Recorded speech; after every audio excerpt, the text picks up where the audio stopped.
All right. Hey, everybody. Man, it's about 4:30 ish in the morning.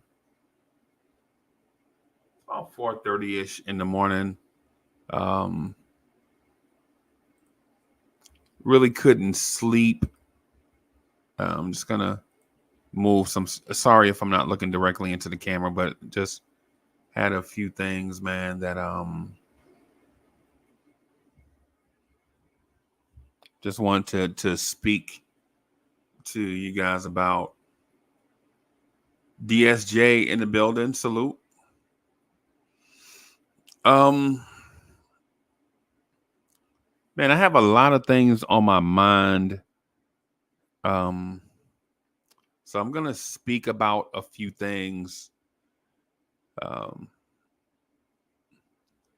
so I try to stay away from um geopolitics and political issues. I think we've gotten to a point though where um maybe um a lot of people have things to say, and I find that in um, when people have things to say, I think sometimes the rhetoric that we hear gets unbalanced. So let me start by saying, just introducing myself in case you are new here. So I am a military veteran and knew that the military was my calling when I was in high school. Right. So I served this country during very, very charged political times. Um, I take pride in having a diverse um, um, friendship bag, right? Where I have um, friends of different ages and races and a bunch of lifestyles, you name it. You name it. I'm that guy that generally gets along with a lot of people. At the same time, I don't get along with a lot of people because I stand my ground on a lot of stuff. Um, and for that reason, I'm not really. I'm liked and I'm not. I'm polarizing. I guess the word you can use is polarizing. I can be polarizing at times. I like what I like and I dislike what I dislike. Right. I like what I like and I dislike what I dislike. Right. But I have some things to say about what I've seen in the past few days. Generally, I try to keep my thoughts to myself. But one thing I saw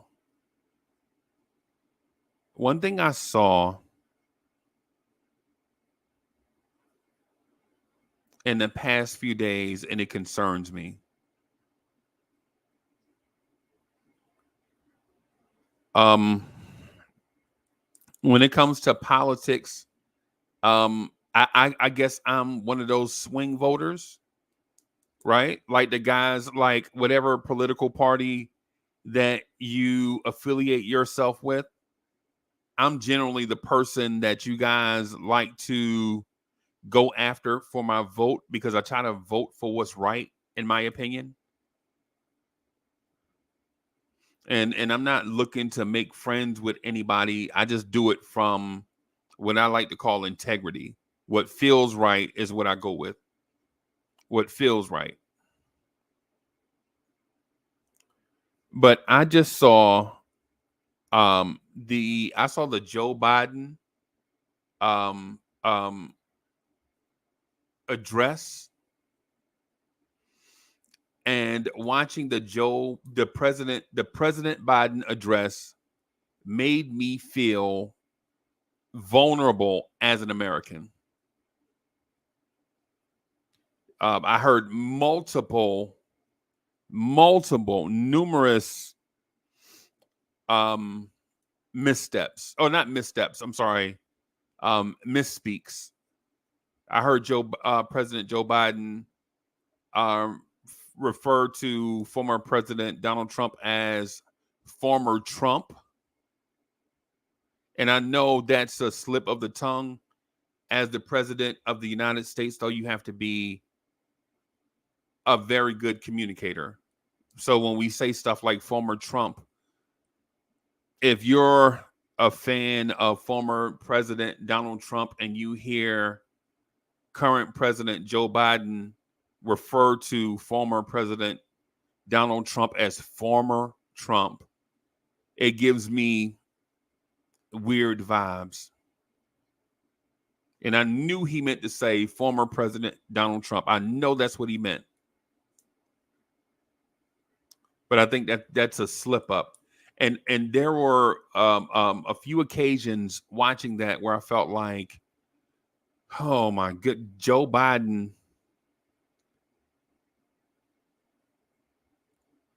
looks feeble and weak.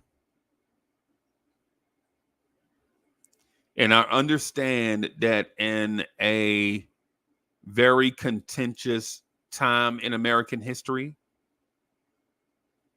that we're watching play out in real time. I know there are a lot of things that he knows. I know there are a lot of things that Joe Biden knows that he can't say to the American public. I understand that. I understand being the president of the United States is hard, is very hard.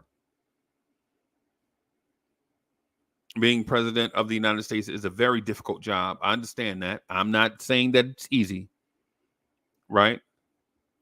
I'm not saying that it's easy. But watching current President Joe Biden over the past month or so does not invigorate me as a person that's going to the polls in November.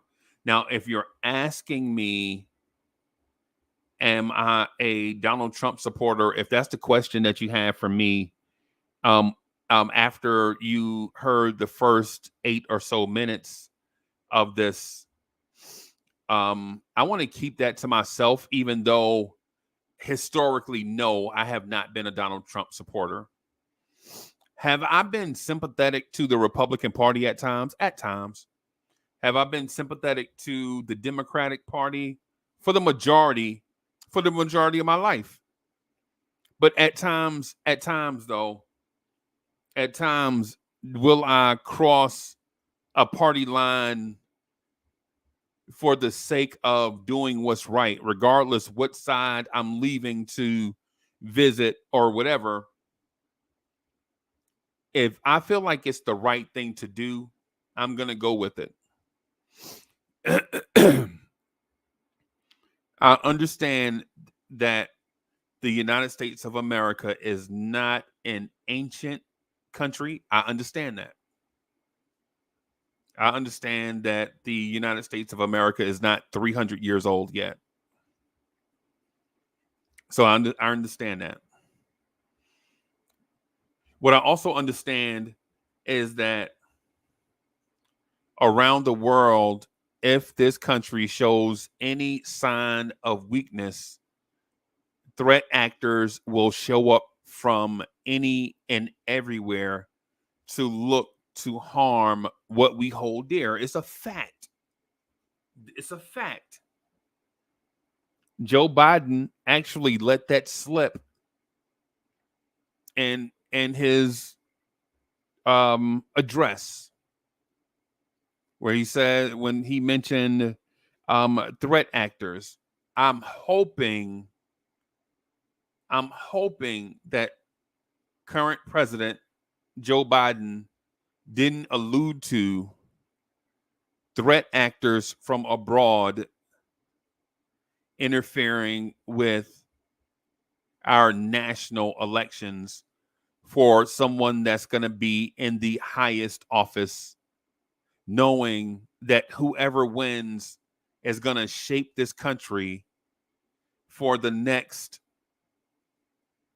few decades. What they do is going to impact our children and our grandchildren, even if the next president of the United States doesn't live to see, and I mean age wise, I'm talking about age wise, not right. I'm not talking about um assassination or whatever, but whoever the next president is, they may not live another 30, 40, 50, 60, 70 years.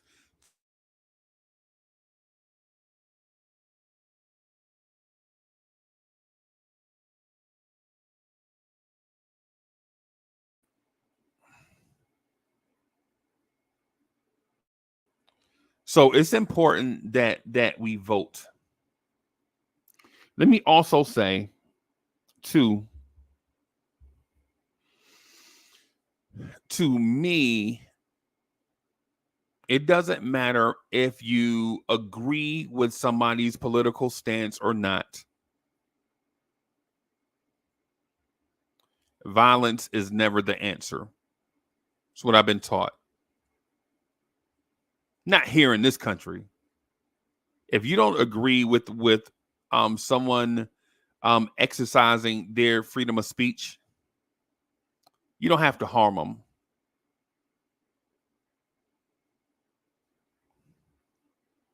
Right?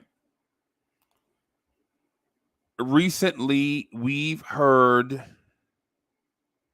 about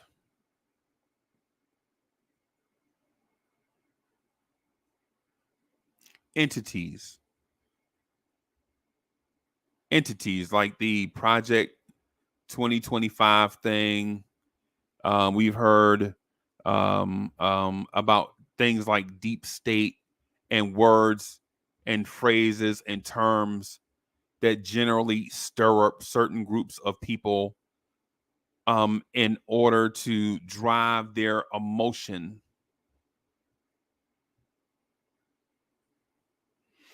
And so, what I'll say to you is,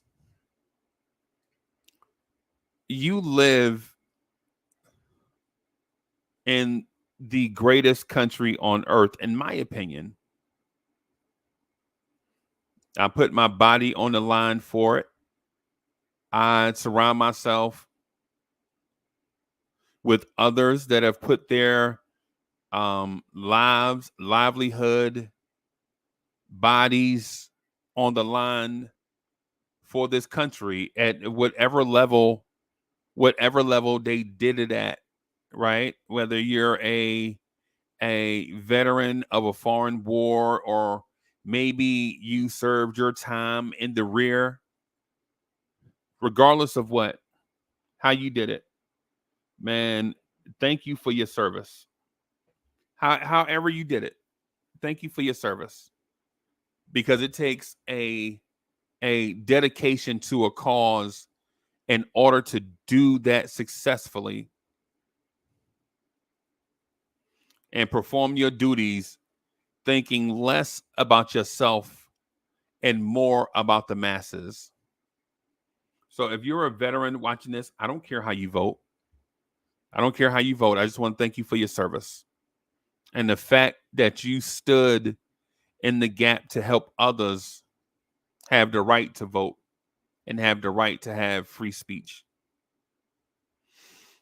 To the back to the Joe Biden thing, I honestly, President Joe Biden thing, I honestly believe, and I watched it several times hoping that what I saw would change.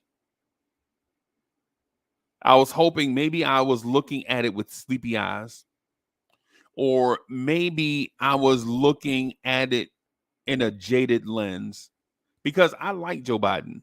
I'm not gonna lie to you. I like Joe Biden. Um, but right now, President Biden looks tired, worn down, and I understand that a president has a cabinet and a staff that works behind the scenes to help the sitting president maneuver through all types of complicated issues that we'll never understand as an average American. But judging from the debate and what I've been seeing over the past few days, I'm concerned. I'm concerned about Joe Biden. Now, am I asking for Joe Biden to step down and have someone run in his stead? No, that's not what I'm asking.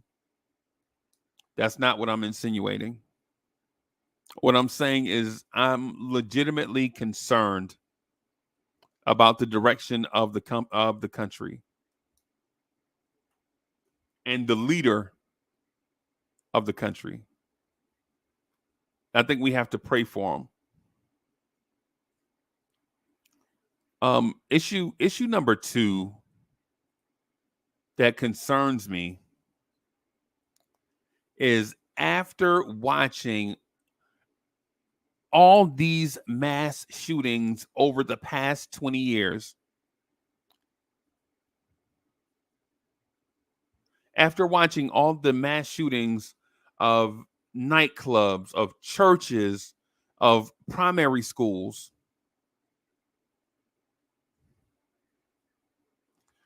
at what point are we as Americans going to address gun control in a way that makes sense for the average American? A lot of Americans don't walk around armed, protecting themselves in daily life, right? They just don't. They have faith in law enforcement to do that. They don't want to walk around thinking that they're just going to a grocery store for a loaf of bread and someone may be armed and dangerous and willing to take out certain issues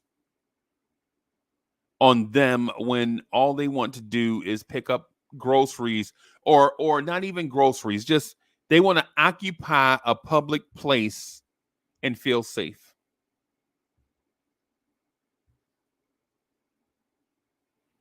The fact that the fact that there are so many violent attacks across the board of all types, of all types,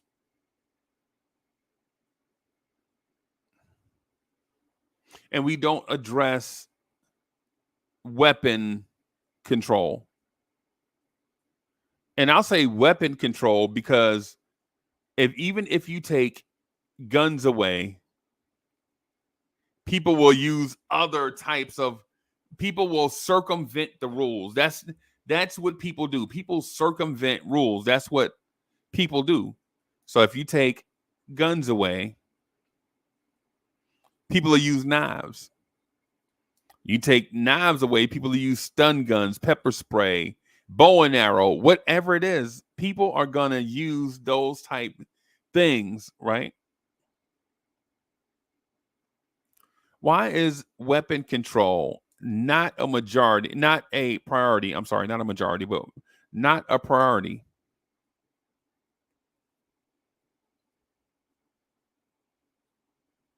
Is it because we don't want to have our civil rights and civil liberties infringed upon in a crackdown of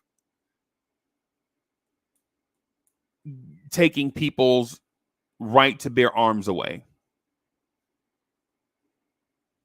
And in my opinion, the right to bear arms thing was thought about in a certain way where we felt would, in my opinion, the right to bear arms. Keith Turner's in the building. Salute to DSJ also. The right to bear arms thing is important. I bear arms, right? It's what I like. It's what I like. I enjoy it, right? I like knowing. I like having that sense that I can protect myself. But with that said,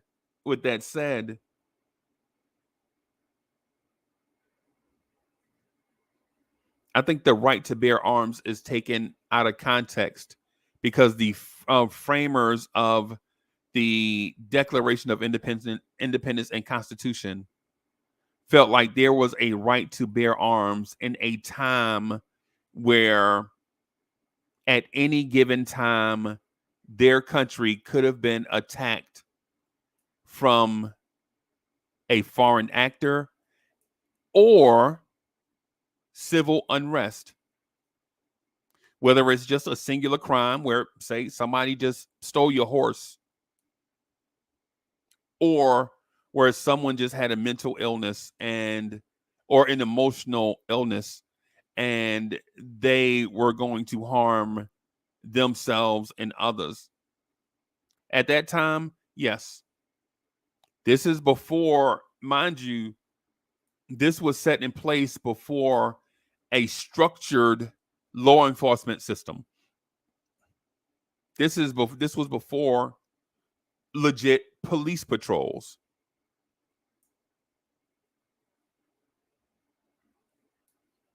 Am I saying that we should not have a right to bear arms? No. I'm saying we should think about things in context.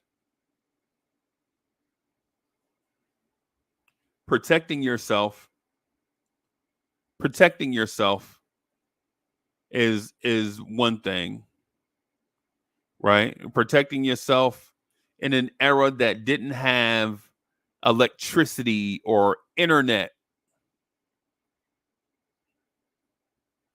right? Protecting yourself in an era where people didn't have running water in their houses. Protecting yourself when maybe your neighbor lived 4 miles away.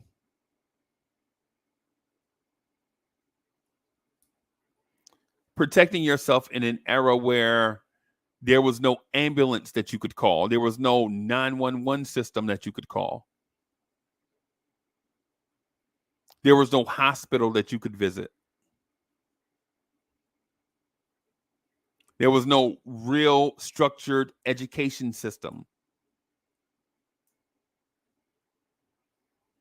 And to use those principles and that same context to say we have the right to bear arms, I think things are taken out of context. Society is in such a different place right now than it was when that ideal was put in place, that I think we have to do some type of adjustment, not do away with, not do away with, but contextualize.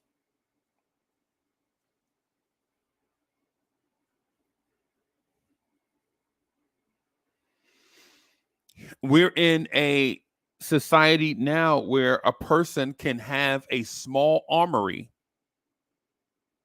if they want. If you are legal, if you pass certain things, you can legit have a small armory if you want to.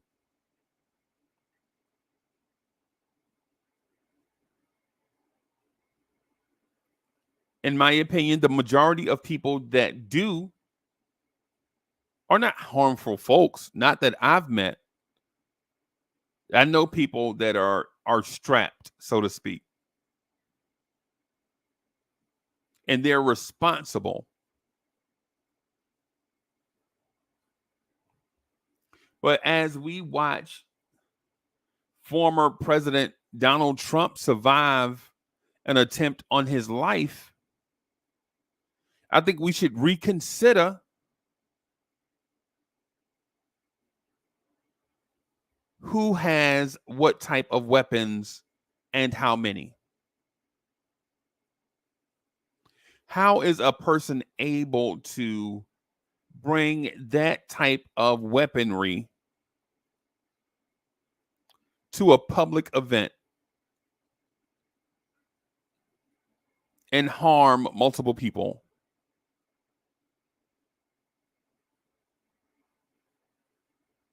There are some things that we should talk about.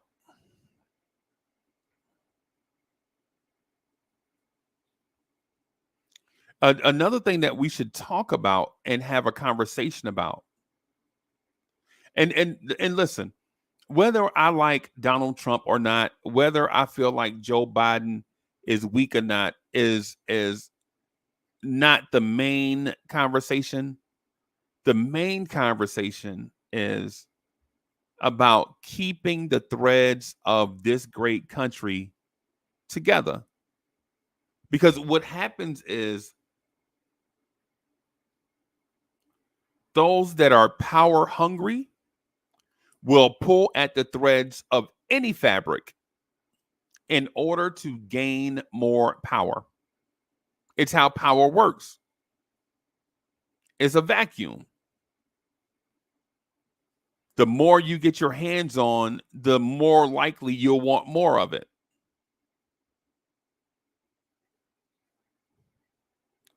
For instance, for instance, being a representative may not be good enough, or being on county council is not good enough. So then you're a state representative, right? You win. You're a state where you win. You run for state rep, you win. And then that's not good enough. Then you run for state senate, and then maybe that's not good enough. Then you run for governor, and maybe that's not good enough. And then you run for president, and then that's not good enough. And then you want to stay in the presidency for as long as possible, and then that's not good enough. Controlling parts of the world is not good enough. Controlling the entire world may not even be good enough.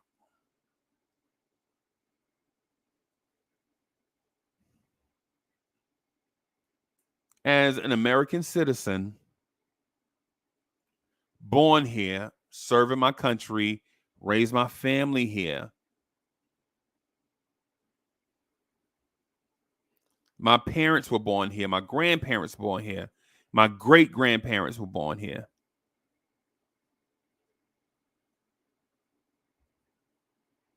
As an American citizen, I'm concerned that people in search of power are always going to be in search of power. It's how power works. It's addictive.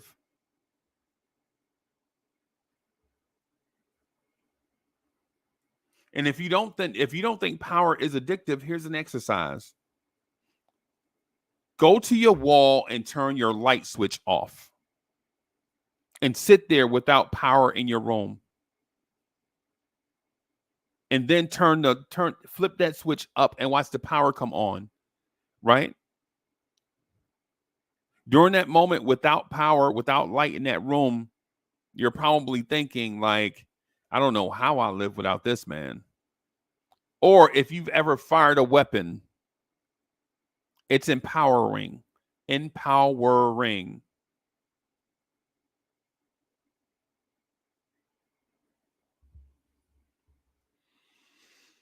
as citizens of this great country, I think what we have to realize is at times we get manipulated by those that are searching for power, and they'll tell you anything in order for them to gain power. They'll tell you stuff such as those people over there are taking your stuff. I'm black. I know this. I've been told that my whole life. I've been told this my whole life.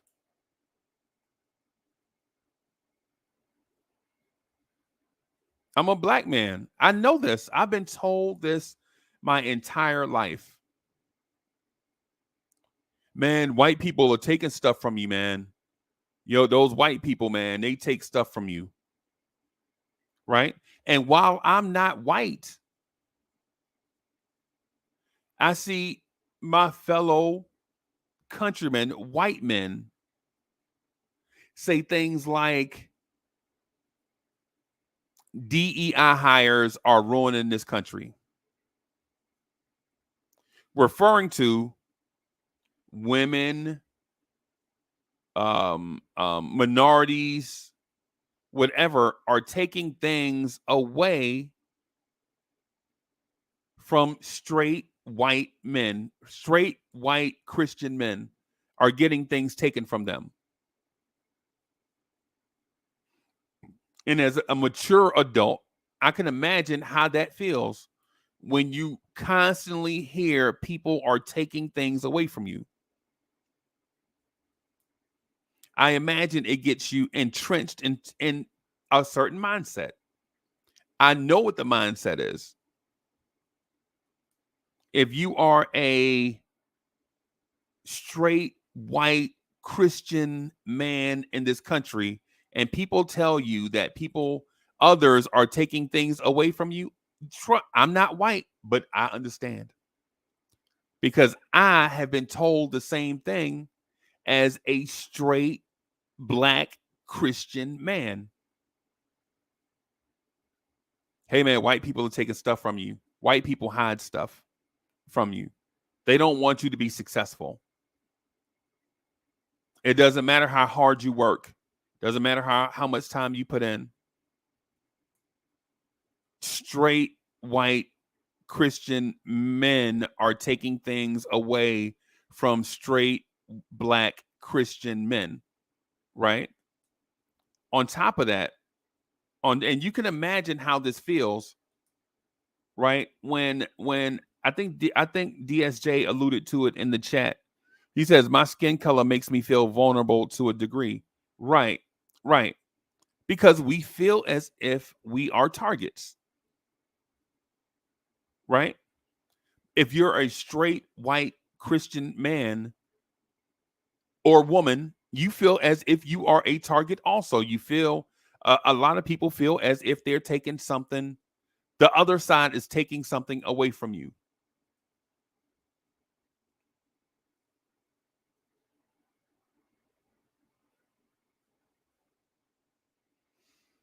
Is some of that true? Absolutely. Is some of that true? Absolutely. Right? Some of that is called sharing. Some of that is called sharing. So you take some away from us, some away from a certain group to share with another group. It's called sharing for some. In some instances, it's called sharing. But sharing is not what we feel is happening to us. Our frustrations come from us being used to having a certain thing and then it's taken away, sharing, but our voice is not being heard.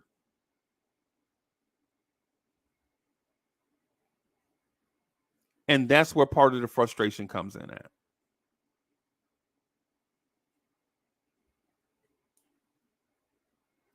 We can't ask our brothers and sisters of different religions, of different ages, of different races, of different social economic standing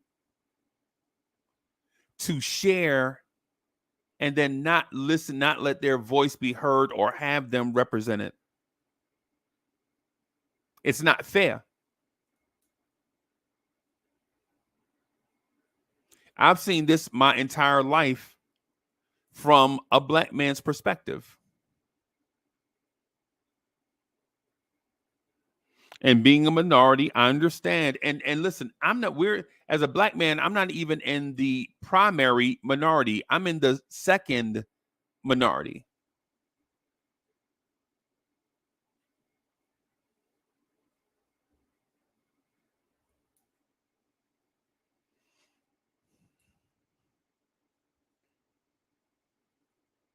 I'm in the second minority. And then there are stereotypes.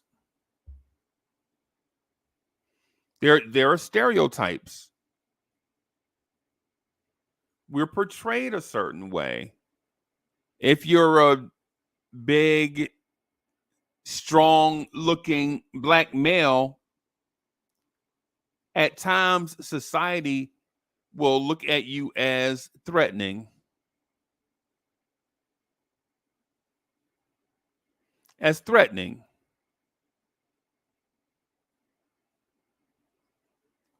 But if a white man the same size is in the same space, those same people feel safe.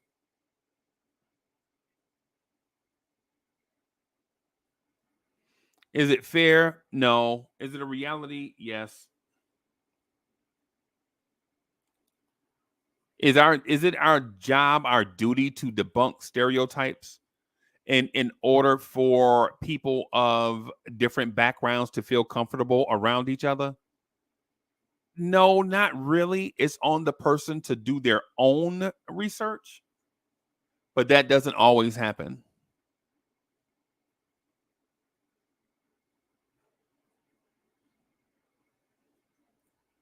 So I understand why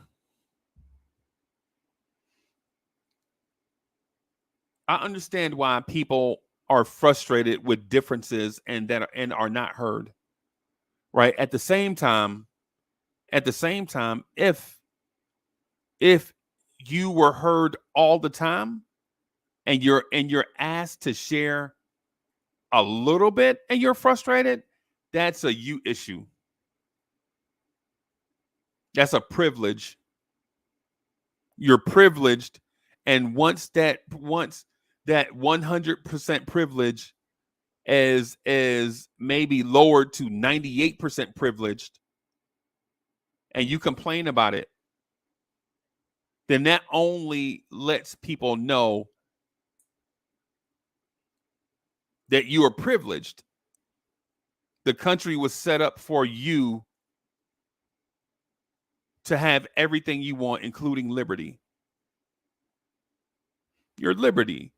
Like it's okay. It's okay. Like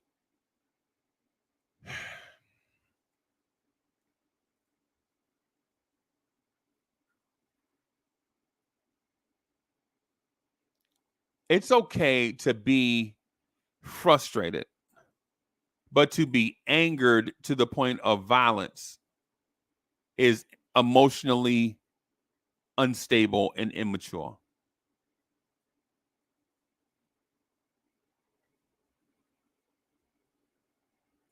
We have to understand that there are powers at play beyond what we can even conceive that manipulate the way that we think about each other and our society.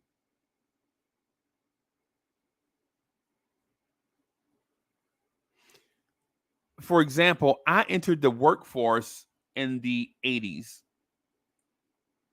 I entered the workforce in the 1980s. And when I watched television, I watched television. I saw things about racism and socialism. And I mean socialism in a sense of how people interact, not a grand government thing. I mean how we socialize with each other. I saw things about economics. As a young black man in the 80s, I watched movies about racism, black exploitation, things of that sort. And armed with the propaganda, I entered the workforce and realized, for the most part, if you respect somebody, right? If you respect them, like, hey, Joe, I don't know you, man, but such and such and such, man. Hey, I'm Uncle Freezy. And Joe will be like, so what? Like, hey, Joe, I'm new here. And I'm going to work my ass off for 40 hours. Can you help teach me some stuff? And Joe's like, no, I'm not teaching you anything. You here to take my job. Hey, that's fine. Okay. It's all right. Joe, that might absolutely be true if you're lazy. If you're lazy, I'm absolutely here to take your job. So you're right. If you're lazy, Joe, I'm absolutely here to take your job. But if you're not lazy, if you can, man, if you're a grinder, I'm here to help you.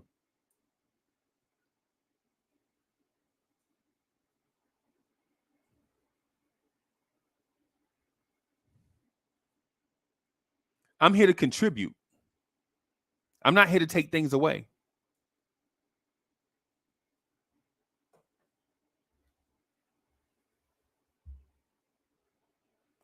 But there are powers beyond our control that will tell each side that, hey, that person on the other side is here to take something away from you. And as hard as things are to obtain, I'm sorry, as difficult as it is for things are to obtain, we talk about the economy all the time, right? As difficult as it is for us to obtain things in life and live the American dream, the last thing we want is for people to take things away from us, for people to dampen our American dream. We don't want that to happen because by the time we get school age, by the time we get 4 or 5 years old, we go to school, say the Pledge of Allegiance, swear our allegiance to the country, to this country, and things of that sort. And we buy into the American dream. I did it. I couldn't help it. I was indoctrinated into it. Right? I was indoctrinated into it, man. Went to school, said the Pledge of Allegiance, American flag flying over the school, your state flag flying over your school. So you were loyal to the place that you were being taught. I don't have a problem with that. What I do have a problem with, though, is fear mongers putting decent people at odds against each other because maybe you live on this part of town and they live on that part of town, and there's a line drawn in between where no one crosses, and the fear mongerer is on that line saying, hey, those people over there want to take something from you. And they do that in every direction. They spin like a top saying, hey, they want to take something away from you. And as hard as things are to obtain, the last thing we can afford is for things to be taken away, including our jobs, our education, and even our freedom and liberties.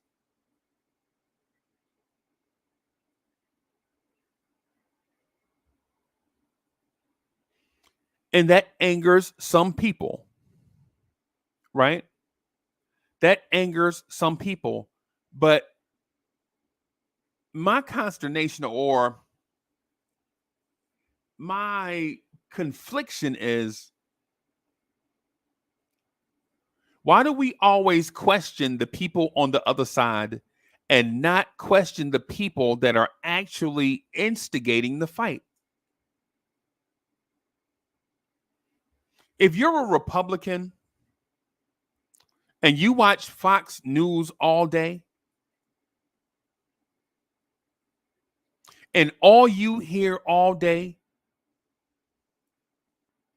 is those people over there want to take something from you, then that's what you're going to believe, because you're comfortable with that rhetoric and it's targeted directly at you, the consumer. Whether you go into your wallet,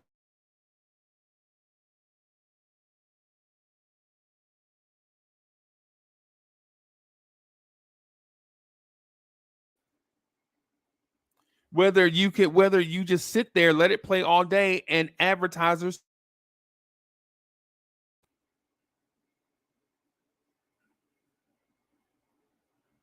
If you're a Democrat and you watch MSNBC all day and you listen to rhetoric saying what the other side is going to take from you, shouldn't you start to question the instigator?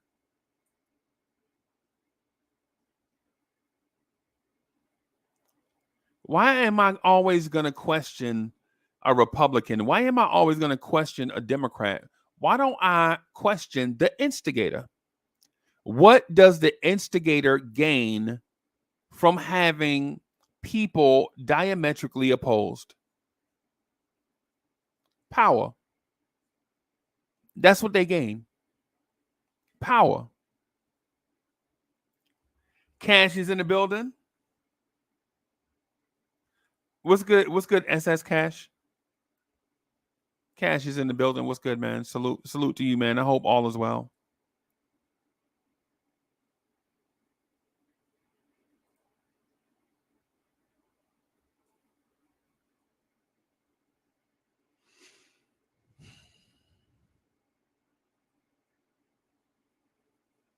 I think as mature adults with our emotions in check, and the reason why I keep saying with our emotions in check is because a lot of times high emotions drive us to make bad decisions. High emotions put us in a place where we can do something detrimental to ourselves and others because of emotions. And fear mongers know that. And that's why they drive fear, because it's the easiest way to obtain power.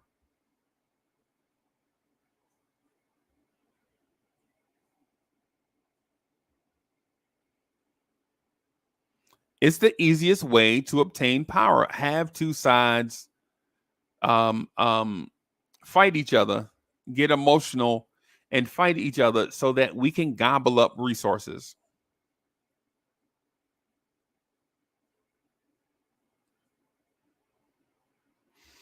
In this politically charged climate that we stay in, we're in a perpetual, as an American, you're in a perpetual politically charged climate. We stay there, we live in it. The older you get, the more you realize the climate is always charged. Always.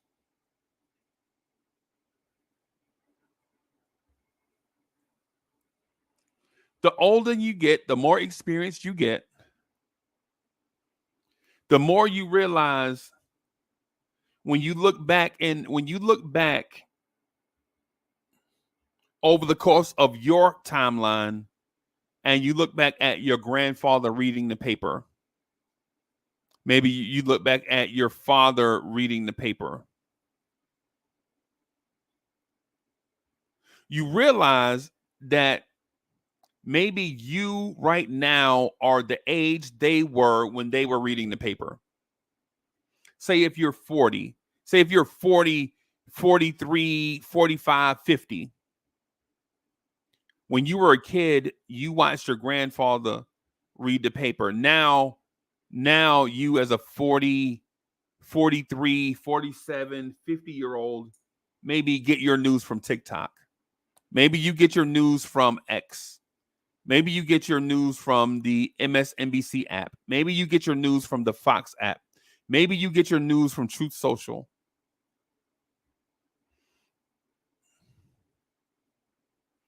But you're in a politically charged climate, and it's always been that way. It will probably forever be that way until our society realizes that the fight that we are in is not against people on the other side of town.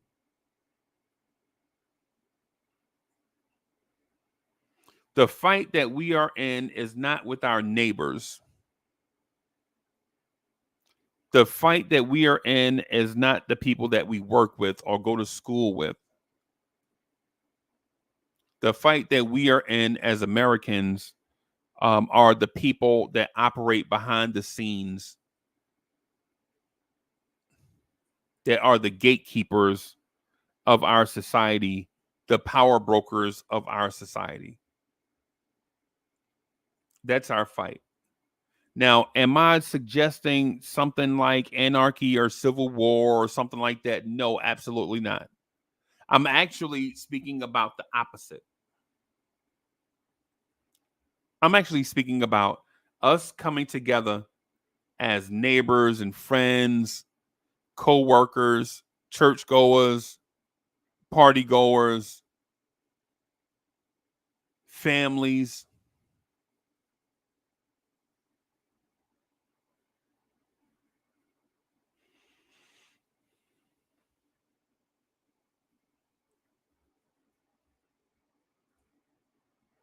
in a peaceful way where everyone can coexist. And even if that thought makes you angry, maybe if you're a separatist, then you have an issue that's bigger than government. Like you have an issue that's bigger than people. If you are a separatist, like if you're angry that white people are taking your jobs, you're a separatist. If you're angry that people of a different age or race appear to be taking your jobs, maybe you're a separatist and you have a bigger issue. You have a bigger underlying issue that has nothing to do with God, country, or family.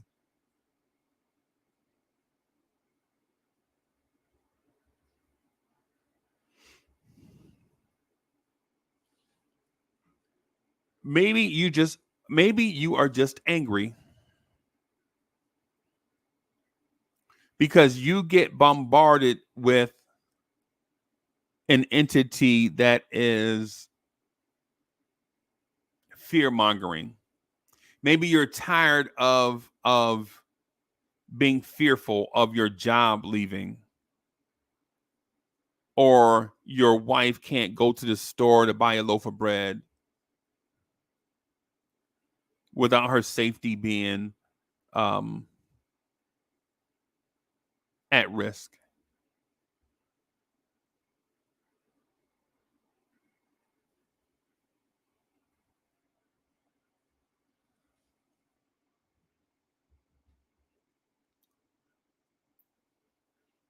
Again, everybody, I know it's like 5:30 in the morning. I couldn't sleep. I was watching things on the internet, and I understand the internet is for entertainment purposes mainly.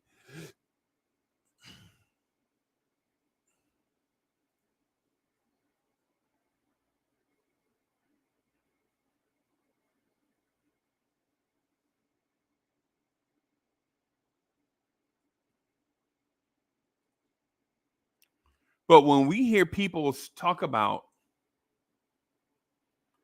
taking back things that belong to them, what are those things exactly?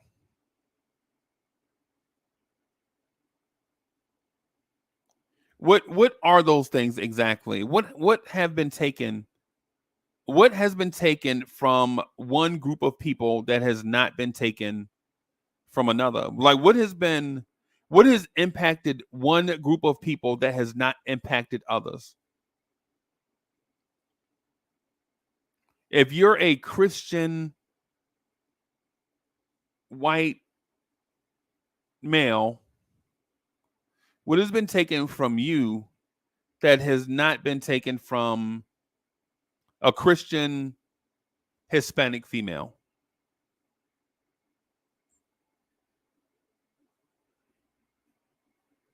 And I don't care about the religion part.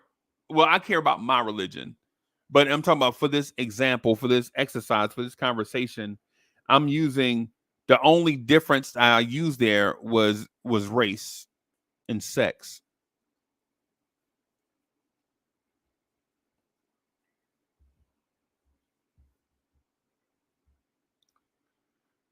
Are we frustrated that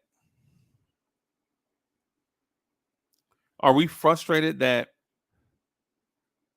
in the 200 and such years, 250 almost years of American presidents and vice presidents, that all of a sudden this great country had one black president, and you want to take that back? In all the years that the office of the president has existed, are you frustrated that of all the presidents that have ever occupied office, there has been one black president, and now you want to take that back? Is that what this is about? Is it about of all the years of vice presidents, that there is a Indian Jamaican female vice president, and you want to take that back? That's small stuff. That's small fries. That's small stuff, right? Things like that are going to happen. Society will evolve, right? Society is always going to look different than it did 40 years ago. 40 years ago, you could probably, I think 40 years ago, you could smoke on an airplane. Can't smoke on an airplane now. Society has changed.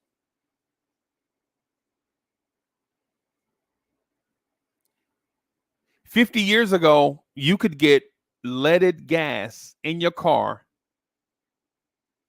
You could get leaded gas in your car. Not anymore. Society has changed. It's evolved. It's gotten better.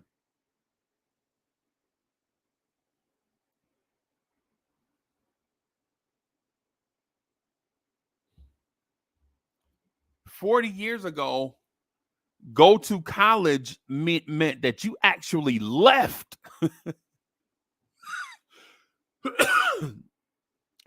40 years ago, go to college meant that you actually left for the most part. For the most part, you actually left.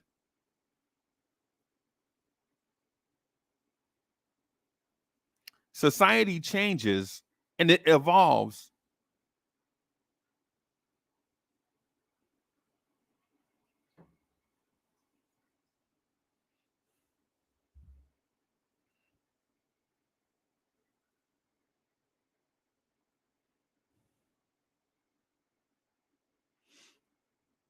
fearmongers are going to have us in a mindset where we feel like we have to go out and spend money, right? We have to go out and spend money.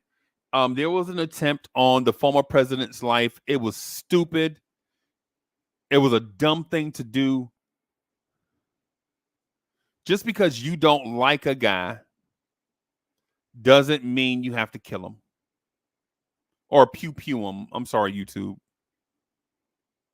Just because you don't like a guy doesn't mean you have to harm them.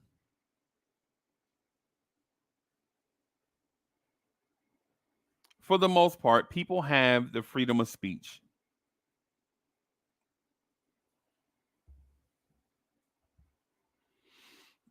With that said, with that said, I've noticed that there has been an uptick of irresponsible and dangerous rhetoric from people that are insulated from repercussions. People that are insulated from repercussions, and I don't mean physical harm, I mean insulation from maybe their job being taken, maybe them being fired for being stupid.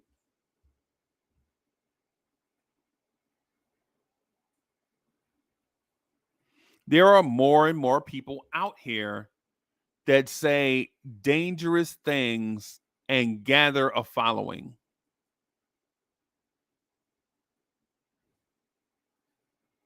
As a content creator, what I noticed over the 3 or 4 years that I've been doing this on one platform or another, mainly, whatever, maybe just whatever it is. What I notice is that people that can speak can galvanize a base. If you can speak, you can galvanize a base. If you're a little charismatic, you can galvanize a base. Right? Now you don't have to be, you don't even have to tell the truth. You could tell a partial truth.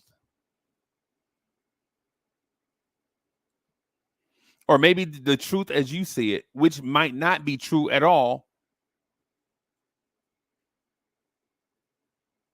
But if you can speak, you can galvanize people, you can gather people, you can build a following.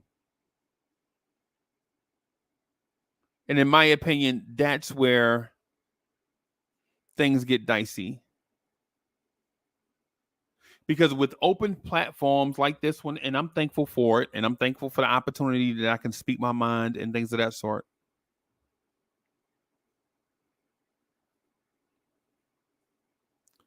But there are others that just only do it for money or power. They'll say things like, the white man is holding us down, and I don't have an answer on how to fix our troubles, but I'll just say a lot of stuff. And here, if you want to support the movement, go buy my t-shirt.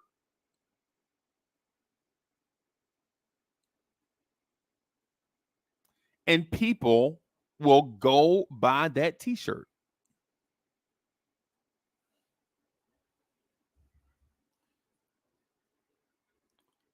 People will say things like, they're not like us. They're not like us. And won't offer a solution, but then sell you a t-shirt with "they not like us" on it.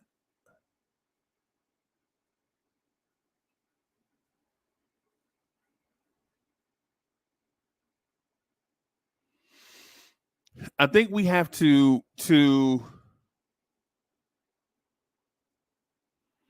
understand that there is a game being played, a very dangerous game being played for your vote, for your dollars, for your emotions.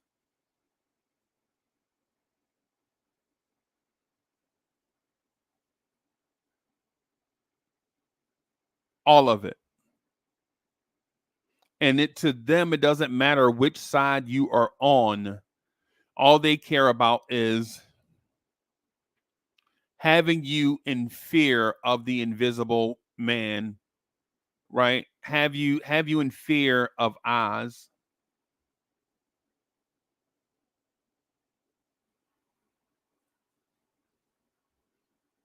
They want to have you invisible. I'm sorry, not invisible. The invisible man wants to have you. I'm sorry, I misspoke there. The invisible powers that be use fear in order to divide people, to get their votes, their money, their emotions. And then in 2 years, they'll do it again. And then in 2 years, they'll do it again. And then in 2 years, they'll do it again. And I've recognized that. I recognize that since the hostages in Iran. I think that's it. I think that's where my recognition started. Right, when the hostage crisis with Jimmy Carter. I think that's where I recognized that there is something at play bigger than the American citizen.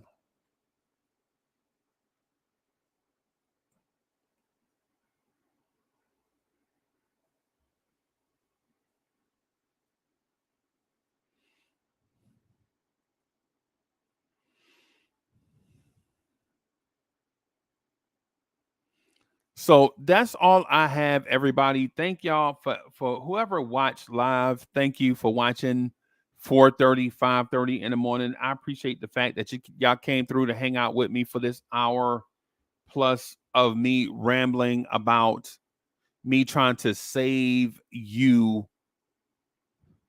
Yes, you. Me trying to help save you from the powers that be that just want to fearmonger and have our society dissolve into minions. And what I'm doing is providing information as an antidote from you becoming a minion to MSNBC, to Fox News, to TikTok, to X. Want to keep you empowered as a person. Want you to be where your feet are. Want your heart to beat normal in the face of fear mongering. Again, man, listen, I'm your man, Uncle Freezy, coming through, hanging out. Thank y'all for watching. Peace, everybody.